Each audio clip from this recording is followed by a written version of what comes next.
welcome into the ArtGibbs Sports Business Podcast. Thank you so much for joining us. And in this episode, we're going to talk a little bit about Jimbo Fisher.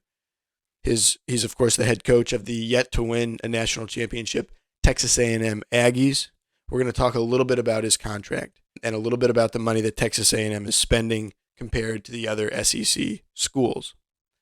Now, as we mentioned in a previous episode, Texas A&M, as far as donor contributions that are earmarked for sports over the last 10 years, 5 to 10 years, has drastically outspent every other school. Now, that there can be sort of a number of reasons for that. They are doing big projects. They are building big facilities. Maybe say a school like Bama has already built the facilities or built them more recently, and then in the future they may have this sort of capital call from the donors, but they don't yet. So there's a number of reasons, but the reality is that Texas A&M has outspent almost double the next highest SEC school in terms of the money that they've raised from donors to spend on athletics. I don't have the numbers in front of me, but it's something like $600 million compared to $290 million or $320 million, something like that for the next highest. It's a huge amount of money. So they're spending a lot of money. They're getting a lot of money from the donors to do these capital projects, to do things related to sports, to hire related to sports.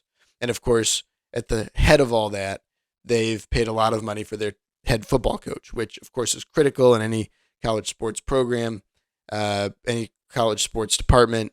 Good football program, very important. It is the money driver. Basketball can be pretty good. If it's an extremely good basketball program, there's a chance that it does spit off, some significant money to the athletics department, but really it centers on football. So, of course, they've invested heavily across the board, and that's no different than the investment they've made in their coach, Jimbo Fisher. Now, of course, when he signed with Texas A&M, he had left Florida State. He signed a landmark deal, something like $75 million for 10 years. Everybody thought it was crazy. And then, now we've seen other deals vastly surpass that across the board. Obviously, the top coaches, Kirby Smart, Brian Kelly, Nick Saban are all above that 7.5. So this past year, 2021, Texas A&M extended Jimbo Fisher to 2031, and they raised his annual rate to average out to $9.5 million from the original $7.5 million. So they took him from 7.5, $75 million, 95 over 10 years, $9.5 million. That's according to CBSSports.com, and additionally, according to them, the contract would start at $9 million, go to 9.15, and then have another $100,000 per year added on additionally after that. Now, of course, they've not had a great season, and they've certainly not had a great season offensively. And something that was brought up on the Cover 3 podcast by Bud Elliott was how much is Jimbo Fisher being paid per SEC touchdown scored. So he brought it up. I thought it was interesting, so I went and I researched it and have the answer.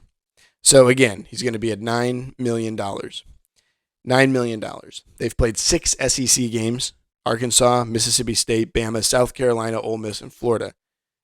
Only Arkansas was a win, and in that win against Arkansas, they had 3 touchdowns. One of them was a defensive touchdown, a scoop and score. Mississippi State, they lost. They scored 24 points and 3 touchdowns. Bama, 20 points. They lost, 2 touchdowns, 2 field goals. South Carolina, 24 points, 2 touchdowns, a 2-point conversion, and 3 field goals in that loss. Ole Miss, 28 points, 4 touchdowns. Florida, 24 points, 3 touchdowns, 1 field goal. So of that, if you add that all up, that's 17 touchdowns in 6 SEC games. Now, of course, it's not fair to just say the 6 SEC games because, of course, they play 8 SEC games. But if you do the pacing, 17 touchdowns over 6 games, that's 2.8, a little over 2.8 touchdowns per game. And if you go to 8, that's 22 and a half touchdowns total that they would score. They're on pace to score in SEC play. So you've got 9 million divided by 22 and a half, and that comes out to $400,000 per offensive SEC touchdown. On the podcast, they didn't know if it was 900,000 or 100,000. Happens to be right in the middle. 400,000 per offensive touchdowns Of course, you're not paid per SEC offensive touchdown, but it's an interesting note.